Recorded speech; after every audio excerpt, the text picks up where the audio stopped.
Everyone, Radhe Radhe. Welcome back to my channel.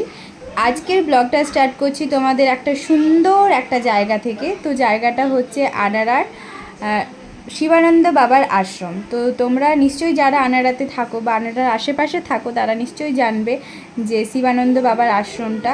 এই হচ্ছে শিবানন্দ বাবার আশ্রম। ওইখানে দুর্গা পুজো হয়, শিব মন্দির আছে, আবার শিবানন্দ বাবার আশ্রমটার মধ্যে শিবানন্দ বাবার মূর্তিও আছে, মূর্তিটাও পুজো হয়।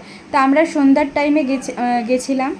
আমরা আসলে একটা রিলেটিভের বাড়ি গেছিলাম, ওখান থেকে আসার সময় অনেকটাই সন্ধ্যা হয়ে গেছিলো, তাই প্ল্যানিং করে ভাবলাম যে ডিনারটা তাহলে একটু বাইরেই করা যায়। তার জন্য একটু আশ্রমটা ঘুরে দেখলাম, কারণ তখন ডিনারের টাইম হয়েছিল না। তারপরে আমরা চলে গেলাম ফ্লেভার্স বলে একটা রেস্টুরেন্ট আছে ওইখানে। আমার মেয়ে আর আমার জায়ের মেয়ে দুজনেরই কিন্তু বিরিয়ানি ফেভারেট, আর তার সাথে সাথে তোমাদের দাদা ভাই আর দাদারও ফেভারেট। তো আমার আগে ভালো লাগতো না বিরিয়ানি, কিন্তু এখন ফেভারেট হয়ে গেছে, কারণ বিরিয়ানিটা সবার ফেভারেট, তাই আমারও ফেভারেট করে নিয়েছি। তারপর আমরা হোটেলে ঢোকার পরেই দেখলাম যে এখানে বিরিয়ানি শেষ হয়ে গেছে, আর বিরিয়ানি হবে না, কারণ আমাদের একটু বেশি পরিমাণে বিরিয়ানি লাগতো। 4-5 প্লেট আমরা অর্ডার করছিলাম, তো 2 প্লেটের মতন ছিল, তো তাই জন্য আর হলো না। তারপরে আমরা একটা নতুন রেস্টুরেন্টে গেছিলাম, অন্নপূর্ণা রেস্টুরেন্ট। তো সেখানে যে আগে তোমাদের দাদাভাই জিজ্ঞেস করছিল যে আছে কি না, তারপরে বললো যে তোমাদেরকে ডাকবো, তাই আমি একটু রাস্তাটা ঘুরে ঘুরে তোমাদেরকে দেখাচ্ছিলাম। আর দেখো এখানে পুচকু কীরকম করছে, পুচকু শুধু বদমাশি করে যাচ্ছে, এইখানে যাবে আর ওইখানে যাবে। তারপর বললো হ্যাঁ হয়ে যাবে। তো আমরা চলে এলাম, আর দেখো তোমার দাদাভাই এখন ভিডিও করছে।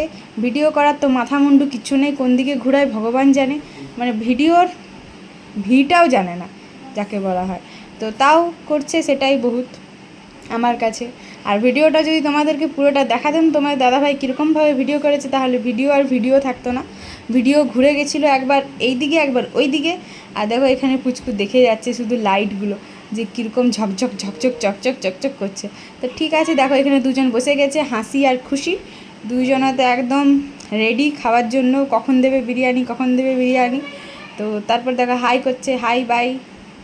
আর এমনিতে আমার মেয়ে খেতে পারে না নিজের হাতে, আর যখন মানে ওর দিদি থাকে, খুশি থাকে, তখনও সব পারে নিজের হাতে খাওয়ার থেকে, সব কিছু করতে পারে একদম, মানে তখনও বড় হয়ে যায়, আর এমনিতেও ছোটোই থাকে। ওদের এখন ডিসকাশন চলছে যে কে কতটা বিরিয়ানি খাবে।